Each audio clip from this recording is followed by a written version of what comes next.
దేవుడితో నీకు కలిగి ఉన్న రిలేషన్షిప్ గురించి నువ్వు చెప్పుకోవడానికి సిగ్గుపడుతున్నావా?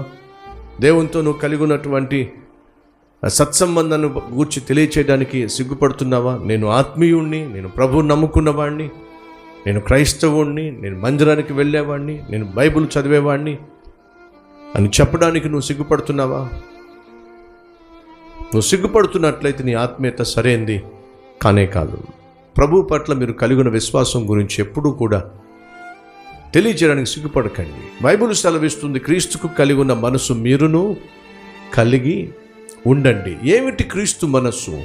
అక్కడ కష్టం వచ్చినప్పుడు ప్రార్థన చేశాడు. మరి కష్టం తీరిపోయిన తర్వాత తన శిష్యులను తొందర చేసి మీరు వెళ్ళిపోండి అని చెప్పి మరలా వెళ్ళి ఏకాంతముగా తన తండ్రితో సమయం గడిపాడు. ఫ్రెండ్స్, మనమందరం కూడా ఒకటి అలవాటు చేసుకోవాలి. ఏమిటి? ఏకాంతంగా దేవునితో సమయము గడపటము.